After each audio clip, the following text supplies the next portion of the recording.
Hello, कैसे हैं आप लोग। आई होप के प्लग अच्छे होंगे। आपकी जो स्टडी चलेगी बहुत ही बेहतरीन चलेगी। तो आज के क्लास में बात करने वाले हैं क्लास 12 के बायोलॉजी को तमाम क्वेश्चन जो आपके एग्जाम में छपने वाला है। बाबू आप लोग अच्छे तरीके से देखिएगा, क्योंकि आप सभी को पता है कि सेंटर ऑफ एग्जाम जो होता है काफी ज्यादा खास एग्जाम होता है, ठीक है ना। क्योंकि यहाँ जितना प्रश्न आप लोग देंगे उतना ही प्रश्न वहाँ आएगा, ठीक है ना। और उतने उसी आधार पर आएगा, उसी आधारित प्रश्न आता है। तो आप अच्छे तरीके से सारे क्वेश्चन को देखेंगे, कोई भी क्वेश्चन को मिस न करेंगे। जो बच्चे बायोलॉजी को साइड से लिए और जो बच्चे बायोलॉजी को मेन में लिए, दोनों बच्चे के लिए कर रहे हैं, अच्छे तरीके से आप देखने का कोशिश कीजिएगा, ठीक है ना। तो चलिएगा बिना टाइम का क्वेश्चन की तरफ बात करते हैं। इससे पहले क्लास को लाइक नहीं किया तो क्लास को लाइक करके चैनल को सब्सक्राइब कर लीजिएगा। और थोड़ी सी एग्जाम पैटर्न की बात करें तो आपके बीच बाबू 70 क्वेश्चन आएगा, जिसमें से आपको 35 क्वेश्चन का ही टिक आउट करना है और जो रहेगा ओमर सीट पर करना है वहां पर, ठीक है ना। याद रखिएगा। चलिए क्वेश्चन नंबर 1 आ गया आपकी स्क्रीन पर। जल्दी से इसका आंसर बताइएगा क्या होने वाला है। कहा जा रहा है आम के फल में खाने वाला भाग कौन, मतलब कहने का मतलब है कि आम जो खाते हैं, आम का कौन सा भाग हम लोग खाते हैं। तो उसका जो है बाह भाग तो नहीं खाते हैं, मध्य भाग खाते हैं। बिल्कुल ऑप्शन भी होगा, क्योंकि अंदर वाला भाग को खाते हैं। उसके अंदर वाले भाग को नहीं खाते हैं, क्योंकि उसके अंदर वाला जो है गुटली होता है, जिसे आठी के नाम से जानते हैं, ठीक है ना। यानी मध्य वाला बीचे वाला भाग को हम लोग खाते हैं, ठीक है। ऑप्शन बी करेक्ट होगा। चलिएगा। कहा जा रहा है द्विखंडन एक प्रकार का क्या है, जल्दी बताइएगा। द्विखंडन एक प्रकार का क्या होता है। आप कहिएगा सर द्विखंडन जो होता है अलैंगिक जनन है। क्या है? अलैंगिक जनन है। बिल्कुल ऑप्शन बी हो जाएगा। याद रखिएगा 2 का ऑप्शन जो बच्चा बी टिक करा बिल्कुल सही होगा। याद रखिएगा हम जो क्वेश्चन बायोलॉजी का करा रहे ना, आपके एग्जाम से रिलेटेड क्वेश्चन है, तो सारे क्वेश्चन को अच्छे तरीके से सारे बच्चे देखने का कोशिश करेंगे। एक बार सारे बच्चे क्लास को लाइक कर लेंगे। जितने बच्चे देख रहे हैं ना, सारे बच्चे क्लास को थोड़ा लाइक कर लेंगे बाबू, ठीक है। चलिएगा अगला क्वेश्चन 2 नंबर क्वेश्चन में कहा जा रहा है ना, कहा जा रहा है निम्नलिखित में से कौन जंतु उभयलिंगी नहीं है। कौन जंतु जो है उभयलिंगी नहीं है। उभयलिंगी का मतलब जो होता है दोनों की ओर उसका मुंह होता है, समझ रहा है ना। तो याद रखिएगा फिताकिम्बिज भी जो होता है ये उभयलिंगी है, ठीक है ना। याद रखिएगा केचुआ भी उभयलिंगी है, जोंक भी उभयलिंगी है, लेकिन घरेलू मक्खी जो होता है एकलिंगी होता है। बिल्कुल ऑप्शन सी होगा। याद रखिएगा 3 का ऑप्शन सी होगा। याद रखिएगा, ठीक है। चलिएगा नेक्स्ट क्वेश्चन 4 का आंसर जल्दी बताइएगा। सारे बच्चे को पता है बाबू का अंड प्रजक प्राणी कौन है। अंड प्रजक मतलब अंडा देने वाला प्राणी कौन है। मुर्गी है, सांप है, मगरमच्छ है, इनमें से सभी है। ऑल ऑफ दिस कीजिए, ऑप्शन डी सही कर दीजिए, ठीक है। 4 का ऑप्शन डी होगा। याद रखिएगा, ठीक है बाबू। आप लोग अच्छे तरीके से देखिए, क्योंकि आपके सेंट ऑफ एग्जाम के लिए ये काफी ज्यादा खास क्वेश्चन है, ठीक है। यानी 20 फरवरी के लिए 20 नवंबर के लिए काफी ज्यादा बेहतरीन क्वेश्चन है, ठीक है। चलिएगा अगला क्वेश्चन 5 नंबर क्वेश्चन में कहा जा रहा है ना, काजू निम्नलिखित में से कौन सा फल कहलाता है। काजू जो होता है नट फल कहलाता है बाबू। कौन? नट फल कहलाता है। बिल्कुल ऑप्शन सी होगा। 5 का ऑप्शन सी होगा। याद रखिएगा। चलिएगा 6 नंबर क्वेश्चन में कहा जा रहा है ना कि जनक के समान जीव प्राप्त होते हैं। मतलब जनक मतलब क्या होता है, पिता होता है। क्या होता है बाबू? पिता। जनक मतलब पिता, और पिता के समान जीव किस में प्राप्त होते हैं। आप कहिएगा सर ये जो होता है द्विखंडन में, सॉरी विखंडन, हाँ विखंडन मतलब वही होता है। ऑप्शन क्या होगा? डी हो जाएगा, ठीक है। ऑप्शन डी होगा। याद रखिएगा। चलिएगा यहाँ जो है 7 नंबर क्वेश्चन में कहा जा रहा है कि चमगादड़ द्वारा परागण कहलाता है। चमगादड़ द्वारा परागण जो होता है उसे हम लोग क्या कहते हैं। आप कहिएगा सर कीरो। याद रखिएगा कीरोपटोरी फिली कहते हैं। बिल्कुल ऑप्शन सी करेक्ट हो जाएगा, ठीक है। चलिए इसका आंसर बताइएगा। बीज चोल का निर्माण कहां पर होता है, ठीक है। आप कहिएगा सर पेरिकार्प से होता है। बिल्कुल ऑप्शन ए होगा। 8 का ऑप्शन ए होगा। याद रखिएगा। चलिएगा इसका आंसर बतलाने का कोशिश करेंगे। कहा जा रहा है कि युग्मक स्थानांतरण हो सकता है। युग्मक स्थानांतरण जो होता है वो किनके द्वारा होता है। जल के द्वारा होता है कि वायु के द्वारा होता है कि हवा के द्वारा होता है। कहिएगा सर इनमें से सभी के द्वारा होता है। ऑल ऑफ दीज हो जाएगा। ऑप्शन डी सही हो जाएगा, क्योंकि याद रखिएगा वायु और हवा एक ही शब्द है ना। इसका इंग्लिश अलग होता है, लेकिन दोनों एक ही शब्द है, क्योंकि हवा को ही हम लोग वायु कहते हैं, ठीक है। चलिएगा अगला क्वेश्चन यानी 10 नंबर क्वेश्चन में कहा जा रहा है कि स्त्री दल चक्र पुष्पों में बना होता है। क्या बना होता है? सिस्टगामा भी बनता है, स्टाइल भी बनता है, ओवरी भी बनता है। ऑल ऑफ दिस मारिएगा, इनमें से सभी हो जाएगा। 10 का ऑप्शन डी होगा। याद रखिएगा बाबू। चलिएगा 11 नंबर क्वेश्चन में कहा जा रहा है ना, कहा जा रहा है निम्नलिखित में से किस पौधे में स्वपरागण होता है। किस पौधे में बाबू स्वपरागण होता है। जल्दी बतलाने का कोशिश करेंगे। आप कहिएगा स्वपरागण द्विलिंगी पौधे में होता है। बिल्कुल ऑप्शन बी करेक्ट होगा। 11 का याद रखिएगा। चलिएगा 12 नंबर क्वेश्चन में कहा जा रहा है ना, कहा जा रहा है इनमें से कौन सा कायिक प्रवर्धक नहीं है। कौन जो है कायिक प्रवर्धक का उदाहरण नहीं है। आप कहिएगा चल बीजाणु। बिल्कुल ऑप्शन डी सही होगा। 12 का याद रखिएगा, ठीक है बाबू। चलिएगा 13 नंबर क्वेश्चन में कहा जा रहा है कि भ्रूण पोष का क्या कार्य होता है। देखिए भ्रूण पोष का कार्य होता है भ्रूण को पोषण देना, ठीक है ना। यानी ऑप्शन क्या में दिया है? ऑप्शन बी में दिया है। ऑप्शन बी सही होगा। 13 का याद रखिएगा बाबू। हम जितना क्वेश्चन करा रहे हैं आपके एग्जाम से रिलेटेड क्वेश्चन है, आप अच्छे तरीके से देखेंगे, क्योंकि जितना क्वेश्चन है आपके एग्जाम में 100% छपने वाला क्वेश्चन है, ठीक है। और 100% यही क्वेश्चन आने वाला है। सारे क्वेश्चन कहा जा रहा है भ्रूण कोष की सेंट्रल कोशिकाएं होती है? भ्रूण कोश की सेंट्रल कोशिकाएं होती है, द्वितीय केंद्रक होती है, बिल्कुल ऑप्शन बी होगा 14 का, याद रखिएगा। चलिए 15 का आंसर बतलाने का कोशिश करेंगे। कहा जा रहा है प्रत्येक पादप कोशिका से पूर्ण पौधा बन सकता है, इस गुण को हम लोग क्या कहते हैं? इस गुण को हम लोग बाबू कहते हैं टोपीपेटेंसी कहते हैं, बिल्कुल ऑप्शन सी वाला जो बचवा ठीक कर रहा है बिल्कुल सही होगा, याद रखिएगा, ठीक है ना। 100% आपके एग्जाम में आने वाला क्वेश्चन है, आप अच्छे तरीका से देखेंगे। कहा जा रहा है 16 नंबर में ना, कहा जा रहा है कमल में परागण होता है। कमल में कौन सा परागण होता है? आप कहिएगा सर कमल में जो होता है ना वो जल परागण नहीं होता है, गलत है, कीट परागण होता है, ठीक है, कीट परागण होता है, याद रखिएगा, ऑप्शन सी का ही सही होगा, ठीक है। आप कहिएगा कि सर कमल जो होता है जल में रहता है तो जल परागण काहे नहीं होगा? भाई ये जल में रहते हुए कीट परागण इसमें होता है, याद रखिएगा, ठीक है। चलिए अगला क्वेश्चन 17 नंबर क्वेश्चन में कहा जा रहा है ना, निम्नलिखित करे के निषेचन के पश्चात बीजांड परिवर्तित होता है। निषेचन के पश्चात बीजांड जो होता है वो जो है बीज में परिवर्तित हो जाता है, ठीक है ना, याद रखिएगा, ऑप्शन बी हो जाएगा 17 का, याद रखिएगा। 18 नंबर क्वेश्चन में कहा जा रहा है ना, एक प्रारूपी पुष्प में प्राय कितने प्रकार के पुष्प पत्र होते हैं? कितने प्रकार के पुष्प पत्र होते हैं? तो 4 प्रकार के बाबू, ऑप्शन ए हो जाएगा, 18 का ऑप्शन ए होगा, याद रखिएगा, ठीक है। चलिएगा नेक्स्ट क्वेश्चन, अनिश का आंसर जल्दी बतलाने का कोशिश करेंगे आप लोग। कहा जा रहा है पुष्पों के नर जनन संरचना को क्या कहते हैं? नर कहा है, याद रखिएगा, पुमंग कहेंगे। अगर मादा जनन कहता बाबू, यहाँ पर मादा जनन, जनन कहे या प्रजनन कहे, उससे हम लोग ज्यांग कहते हैं। मादा जनन को क्या कहते हैं? ज्यांग कहते हैं, लेकिन नर जनन संरचना को क्या कहते हैं? पुमंग कहते हैं, बिल्कुल ऑप्शन ए होने वाला है, इसका ऑप्शन नहीं होगा, याद रखिएगा। ये सारे क्वेश्चन अच्छे तरीका से समझने का कोशिश करेंगे आप लोग। कहा जा रहा है निम्नलिखित में से असत्य फल किससे बनता है? किससे बनता है? असत्य फल जो बनता है बाबू वो किससे बनता है? आप कहिएगा पुष्पासन से बनता है, बिल्कुल ऑप्शन बी हो जाएगा 20 का, याद रखिएगा। चलिएगा 21 नंबर क्वेश्चन में कहा जा रहा है ना, कहा जा रहा है प्रोजेस्टेरोन हार्मोन का स्रावन किससे होता है? प्रोजेस्टेरोन हार्मोन का स्रावन जो होता है वो बाबू याद रखिएगा कॉपर्स ल्यूटियम से होता है, बिल्कुल ऑप्शन डी होगा, 21 का ऑप्शन डी होगा, याद रखिएगा। 22 नंबर क्वेश्चन का आंसर जल्दी से बतलाने का कोशिश करेंगे। कहा जा रहा है एक स्वस्थ महिला पूरे जीवन काल में उत्पन्न कुल अंडों की संख्या जो होती है वो कितनी होती है? ठीक है, कितनी होती है जल्दी बतलाने का कोशिश करेंगे। तो आप कहिएगा सर हमको पता है ये जो होता है 400, लगभग 400 होता है, बिल्कुल ऑप्शन बी होगा, याद रखिएगा। चलिएगा इसका आंसर बतलाइएगा। कहा जा रहा है कि गर्भाशय किससे संबंधित होता है? आप सभी को पता है, सारे बच्चे को पता है, गर्भाशय जो संबंधित होगा मादा जनन तंत्र से होगा, बिल्कुल ऑप्शन बी वाला करेक्ट होगा, 23 का ऑप्शन बी होगा, याद रखिएगा। चलिएगा यहाँ जो है 24 नंबर क्वेश्चन में कहा जा रहा है कि कोशिकीय अवस्था में भ्रूण क्या कहलाता है? कोशिकीय अवस्था में जो भ्रूण कहलाता है मरुल्ला कहलाता है, बिल्कुल ऑप्शन बी होगा 24 का, याद रखिएगा। 25 नंबर क्वेश्चन का आंसर बतलाने का कोशिश करेंगे। कहा जा रहा है फेलोपियन नलिका का अंडाशय से निकटतम भाग क्या होता है? निकटतम भाग जो होता है क्या होता है? वाई कोशिका होता है, बिल्कुल ऑप्शन बी होगा। 25 का ऑप्शन जो बचवा बी टिक करा बिल्कुल सही होगा, याद रखिएगा, ठीक है। इस सारे क्वेश्चन को किसी भी हाल और किसी परिस्थिति में याद रखना है बच्चों को, ठीक है। चलिएगा कहा जा रहा है 26 नंबर क्वेश्चन में ना, किस हार्मोन द्वारा अंडो उत्सर्ज नियंत्रण होता है? किस हार्मोन के द्वारा अंडो उत्सर्ज का नियंत्रण होता है? FSH और LH के द्वारा होता है, बिल्कुल ऑप्शन डी करेक्ट होगा, ठीक है। चलिएगा 27 नंबर क्वेश्चन में कहा जा रहा है कि कॉपर्स ल्यूटियम के द्वारा स्रावित होने वाला हार्मोन है। कॉपर्स ल्यूटियम के द्वारा स्रावित होने वाला हार्मोन जो है प्रोजेस्टेरोन हार्मोन है, बिल्कुल ऑप्शन सी होगा 27 का, याद रखिएगा। 28 नंबर क्वेश्चन का आंसर जल्दी से कर दीजिएगा। कहा जा रहा है कि नर हार्मोन की उत्पत्ति कहाँ से होता है? नर हार्मोन की उत्पत्ति जो होता है बाबू याद रखिएगा ब्रीसन से होता है, बिल्कुल ऑप्शन सी होगा 28 का, याद रखिएगा। जितना क्वेश्चन आपके बीच कराया जा रहा है सारे क्वेश्चन को किसी भी हाल और किसी परिस्थिति में याद रखना है तो रखना है, क्योंकि आपके स्टेंट ऑफ एग्जाम और फाइनल एग्जाम के लिए सारा क्वेश्चन जो है काफी ज्यादा बेहतरीन क्वेश्चन है, ठीक है। चलिएगा अगला क्वेश्चन 29 का आंसर जल्दी बतलाने का कोशिश करेंगे बाबू। कहा जा रहा है कि मानव भ्रूण सुरक्षित रहता है। मानव भ्रूण जो होता है कहां पर सुरक्षित रहता है? आप कहिएगा गुरुजी हमको पता है ये जो सुरक्षित रहता है ना वो जो है एमनियोटिक गुहा में सुरक्षित रहता है, बिल्कुल ऑप्शन बी होगा, 29 का ऑप्शन बी होगा, याद रखिएगा, ठीक है। चलिएगा 30 नंबर क्वेश्चन का आंसर जल्दी करिएगा। कहा जा रहा है ना मानव शुक्राणु के एक्रोसोम का निर्माण होता है, कहां पर होता है? मानव शुक्राणु के एक्रोसोम का निर्माण जो होता है वो याद रखिएगा गल्जिकाई के द्वारा होता है, बिल्कुल ऑप्शन सी होगा 30 का, याद रखिएगा, ठीक है। 31 नंबर क्वेश्चन का आंसर बतलाइएगा। 2011 की जनगणना के अनुसार भारत की जनसंख्या वृद्धि दर क्या थी? 2001 की जनगणना के अनुसार पूछा जा रहा है, ठीक है बाबू। आपके लगभग 2% ही, ऑप्शन सी सही होगा, 31 का ऑप्शन सी होगा, याद रखिएगा, ठीक है। चलिएगा क्वेश्चन नंबर 32 में कहा जा रहा है कि कैपिसेटेशन एक प्राकृतिक क्रिया है जो होती है, जो क्या होती है? आप कहिएगा सर ये जो है मादा जनन मार्ग होती है, बिल्कुल ऑप्शन बी होगा 32 का, याद रखिएगा। 33 नंबर क्वेश्चन में कहा जा रहा है ना, कहा जा रहा है गर्भाशय निरोधक गोली में मौजूद प्रोजेस्टेरोन किस कार्य के लिए होता है? किस कार्य के लिए होता है जल्दी बतलाइएगा। 33 का आंसर जो हो जाएगा बी हो जाएगा, अंडोत्सर्ज को रोकने के लिए होता है, बिल्कुल ऑप्शन बी होगा, याद रखिएगा। चलिएगा 34 नंबर क्वेश्चन में कहा जा रहा है यौन संचारित रोग क्या होता है। यौन संचारित रोग जो होता है गोनोरिया होता है, सिफिलिस होता है, हर्पिस विषाणु होता है और एड्स होता है। क्या होता है?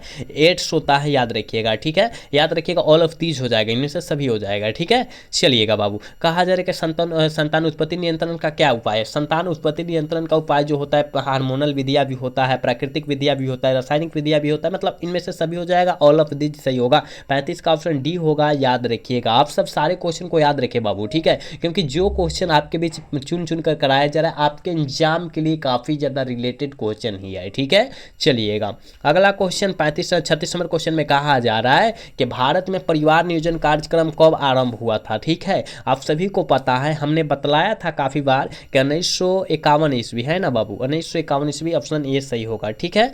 चलिएगा अगला क्वेश्चन यानी 37 नंबर क्वेश्चन में कहा जा रहा है जनसंख्या अधिक होने से क्या होता है। बबुआ जनसंख्या अधिक होने से जनसंख्या में होता है मतलब पैसा कमाने में कमी होता है, खाने वाले पदार्थ में कमी होता है, जमीन में कमी होता है, पता है ना। तो आप कहिएगा क्या आंसर हो जाएगा, कहिएगा सर ऑप्शन डी होगा, इनमें से सभी हो जाएगा, क्योंकि आय मतलब पैसा कमाना है ना, पैसा आमदनी में कमी, जमीन में कमी हो जाएगा, खाने वाला पदार्थ में कमी हो जाएगा, यानी ऑल ऑफ दीज हो जाएगा, ठीक है। चलिएगा 38 नंबर क्वेश्चन का आंसर जल्दी से बतलाने का कष्ट कीजिएगा आप लोग। कहा जा रहा है कि वंशागति का क्रोमोसोम सिद्धांत किनके द्वारा प्रतिपादित किया गया था। वंशागति का क्रोमोसोम सिद्धांत कह रहा है बाबू, ठीक है। तो आप कहिएगा सर सर्टन और ओवरी साहब के द्वारा किया गया था, बिल्कुल ऑप्शन बी होगा 38 का, याद रखिएगा। 39 नंबर क्वेश्चन में कहा जा रहा है ना कि द्विसंकर क्रम के परिरक्षण का संकरण अनुपात जो होता है क्या होता है, लगभग कितना होता है बाबू। तो आप कहिएगा हमको पता है लगभग जो होता है वो जो होता है 1:1:1:1 होता है, ऑप्शन सी में दिया है 39 का ऑप्शन सी होगा, याद रखिएगा।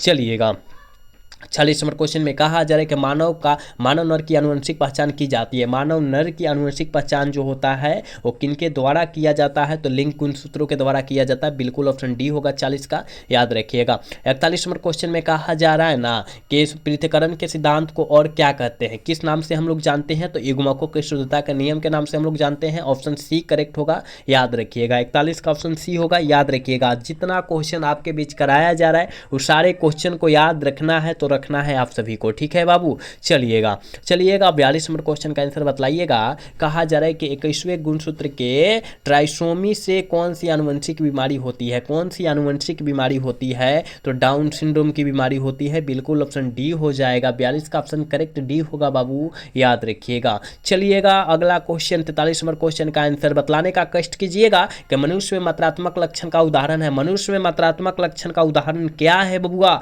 आप कहिएगा सर हमको पता है ये जो है त्वचा का रंग है, ऑप्शन बी सही होगा 43 का, याद रखिएगा। चलिए 44 नंबर क्वेश्चन का आंसर जल्दी से कर पाइएगा आप लोग। कहा जा रहा है एक जीन के विभिन्न रूपों को क्या कहा जाता है, एक जीन के विभिन्न रूपों को हम लोग क्या कहते हैं बाबू, आप कहिएगा युग्म विकल्पी कहते हैं, बिल्कुल ऑप्शन बी होगा 44 का, याद रखना है, ठीक है बाबू। चलिएगा 45 नंबर क्वेश्चन में कहा जा रहा है अधिकांश उत्परिवर्तन है। अधिकांश उत्परिवर्तन किस प्रकार का परिवर्तन होता है, जल्दी बतलाने का कष्ट करेंगे आप लोग। अप्रभावी होता है, बिल्कुल अप्रभावी होता है, बिल्कुल ऑप्शन ए सही होगा, ठीक है। चलिएगा इसका आंसर बतलाने का कष्ट करेंगे आप लोग। कहा जा रहा है कि जेड वाटा डब्ल्यू के तरह का लिंग निर्धारण में देखा गया है। किस तरह का लिंग निर्धारण में देखा गया है, तो मोड में यह देखा गया है बाबू, ऑप्शन सी सही होगा 46 का, याद रखिएगा। नेक्स्ट क्वेश्चन 47 नंबर क्वेश्चन का आंसर बतलाने का कष्ट करेंगे कि आरएनए के किस रूप की संरचना त्रिपर्णी जैसी होती है, त्रिपर्णी जैसी होती है। आरएनए के किस रचना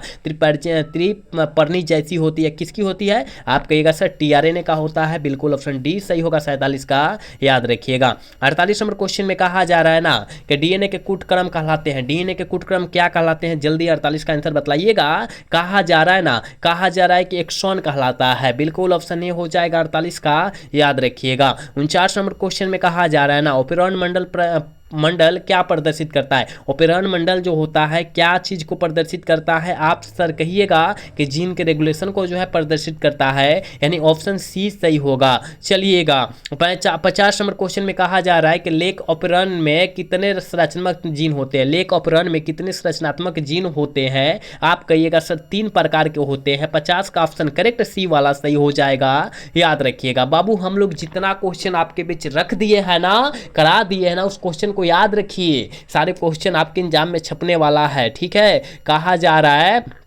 पूरा जीवी करे के प्रमाण किनके अध्ययन पर आधारित होता है, किनके अध्ययन पर आधारित होता है, जीवाश्म के अध्ययन पर आधारित होता है। बिल्कुल ऑप्शन सी होगा, याद रखना है। चलिएगा इसका आंसर बतलाने का कष्ट करेंगे। कहा जा रहा है कि तुल्य रूप संरचनाएं क्या प्रदर्शित करती है। तुल्य रूप संरचनाएं जो होता है तो क्या प्रदर्शित करती है, कहिएगा अभिसारी विकास को प्रदर्शित करती है। बिल्कुल ऑप्शन बी सही हो जाएगा, याद रखना है। चलिएगा कहा जा रहा है ना, कहा जा रहा है नई प्रजातियों के निर्माण का महत्वपूर्ण कारक क्या है। नई प्रजातियों के निर्माण का महत्वपूर्ण कारक बबुआ उत्परिवर्तन है। ऑप्शन बी सही होगा, याद रखिएगा। चलिए 54 नंबर क्वेश्चन में कहा जा रहा है ना कि डार्विन कहा जा रहा है फिर इनमें से किसका उदाहरण है। इनमें से जो होता है किसका उदाहरण है, तो याद रखिएगा करेक्ट अनुकूलित विकिरण का उदाहरण है। बिल्कुल ऑप्शन बी सही होगा, याद रखिएगा। चलिएगा इसका आंसर बतलाइएगा। करें एंट अमीबा इनमें से क्या है। एंट अमीबा इनमें से क्या है बाबू, जल्दी बतलाइएगा। कहा जा रहा है एंट अमीबा जो होता है वो क्या होता है, प्रोटोजोआ होता है। बिल्कुल ऑप्शन सी करेक्ट होगा, ठीक है।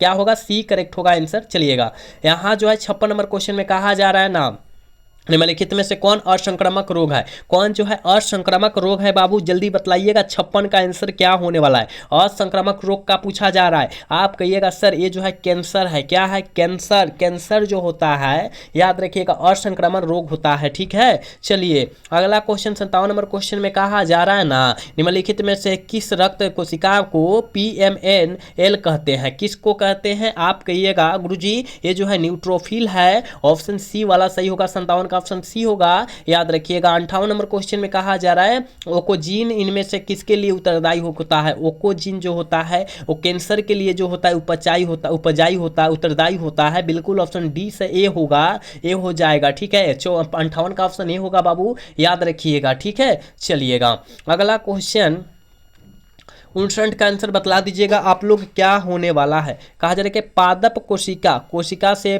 संपूर्ण पौधा बनने की क्षमता को हम लोग क्या कहते हैं। बनने की क्षमता को हम लोग क्या कहते हैं बाबू, तो याद रखिएगा पूर्ण शक्तता कहते हैं। बिल्कुल ऑप्शन सी होगा, याद रखिएगा। ये जो क्वेश्चन कराया जा रहा है आपके पूरा पैटर्न पर आधारित क्वेश्चन कराया जा रहा है। आप अच्छे तरीका से देखें और अच्छे तरीका से समझे, आपके एग्जाम में यहीं से छपेगा तो छपेगा, ठीक है। चलिएगा 60 नंबर क्वेश्चन में कहा जा रहा है पिसीकल्चर मतलब मत्स्य पालन किससे संबंधित है। आप सभी को पता है कि मछली कहाँ पलाती है, कहाँ पाला जाता है मछली को, तो जल में ना, तो जलीय जंतु है, याद रखिएगा। ऑप्शन बी सही हो जाएगा, ठीक है। चलिए शहद का निर्माण कौन करती है, बहुत मतलब खास क्वेश्चन है बाबू कि शहद का निर्माण कौन सी मक्खी करती है, तो याद रखिएगा कार्यकर्ता मक्खियाँ करती है। कार्य मतलब क्या होता है, काम करने वाला मक्खियाँ, मतलब उड़ उड़ कर जो है एक जगह से दूसरी जगह जाती है और अपना जो है फूल पर बैठकर वहाँ से जो है कुछ रस को चूस कर और वो क्या करती है, मधु का निर्माण करती है ना, तो याद रखिएगा शहद जिसे कहते हैं। ऑप्शन बी सही हो जाएगा, मधु मतलब वही शहद है ना। चलिएगा कहा जा रहा है मेहसाना किन की प्रजाति है। कई बार क्वेश्चन हमने करा रखा है बाबू, कहिएगा मेहसाना वो भैंस की प्रजाति है। बिल्कुल ऑप्शन बी होगा 62 का, याद रखिएगा। चलिएगा 63 नंबर क्वेश्चन में कहा जा रहा है दूध को दही बनने में से किस विटामिन की मात्रा बढ़ती है। दूध से दही बनेगा तो किस विटामिन की मात्रा अधिक हो जाएगा, तो विटामिन B12 का हो जाएगा। बिल्कुल ऑप्शन ए सही हो जाएगा। चलिएगा नीला हरित शैवाल किस खेत के लिए उत्तरदायी होता है, किसके लिए उत्तरदायी होता है। नीला हरित शैवाल जो होता है किस खेत के लिए उत्तरदायी होता है, जल्दी से 64 का ऑप्शन बतला दीजिएगा कहाँ होने वाला है बाबू, ठीक है। आप कहिएगा याद रखिएगा चावल के लिए होता है। बिल्कुल ऑप्शन डी सही होगा, याद रखिएगा। क्राइजीन वाले कृमि से किस फसल को बचाया जा सकता है। क्राइजीन है ना, और किस फसल को बचाया जा सकता है, कपास के फसल को हम लोग बचा सकते हैं इसके माध्यम से, ठीक है। यानी ऑप्शन क्या होगा, ए करेक्ट हो जाएगा 65 का बाबू, याद रखिएगा। चलिएगा इसका आंसर बतलाने का कष्ट करेंगे आप लोग क्या होने वाला है कि काराई चरण समुदाय किस क्षेत्र में पाया जाता है बाबू, जल्दी बतलाने का कोशिश करेंगे कि चरण समुदाय जो होता है उस संतुलित क्षेत्र में पाया जाता है। ये भी क्वेश्चन हम कई बार आपके बीच करा रखे हैं, ठीक है। अगला क्वेश्चन की तरफ बात करते हैं।